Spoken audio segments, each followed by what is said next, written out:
I'm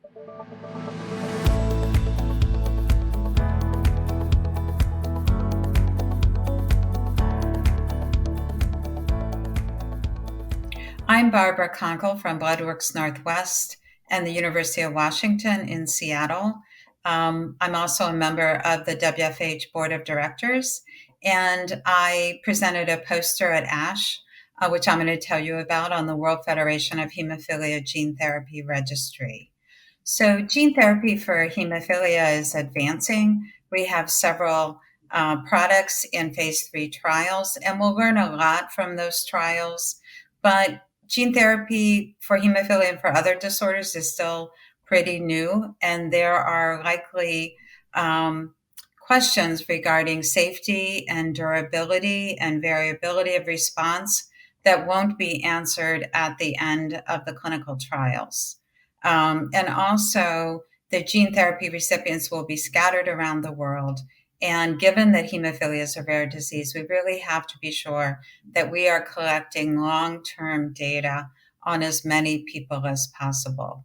In addition, there'll likely be low incidence events that will not be detected if we don't have a uniform database where we're asking the same question. So because of these issues, the World Federation of Hemophilia, working with a number of organizations, including ISTH, both provider organizations and patient organizations, as well as our industry partners and regulatory agencies, to develop a registry to collect long-term data on patients who have undergone gene therapy. The registry is prospective, observational, and longitudinal, and the goal is to collect data on virtually all patients. This will be IRB approval or ethics approval and consented, but we really want to push the need for these data, and it will be worldwide. So the primary objective is to collect long-term safety data. Secondary objectives are efficacy and durability data and data related to quality of life. And we developed a core data set. The steering committee, which consists of these organizations I mentioned, developed this through an iterative process and also with consultation with the European Medicines Agency and the US FDA. And the core data set is published as a communication of the Factor VIII, Factor IX subcommittee of ISTH. It was published in October 2020. And so you will see the link to that and can see the full data set, which includes demographics, medical and clinical history, gene therapy infusion details, safety data. We're starting looking particularly at Factor VIII and Factor IX inhibitors, thromboembolic events, autoimmune disorders, malignancies, liver function, and death. But the database will be such if there's a new thing that comes up that we need to follow, we can do that. We'll look at bleeding events and treatment and factor usage, patient-reported outcomes, and mortality.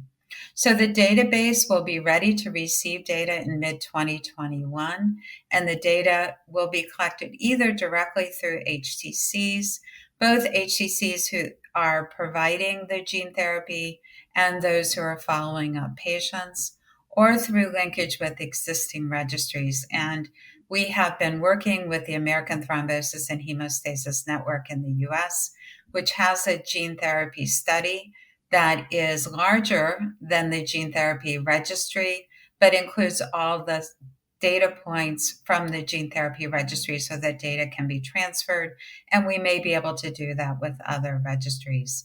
We will also work to enroll individuals, clinical trial participants, once the registration phase of the trial is completed.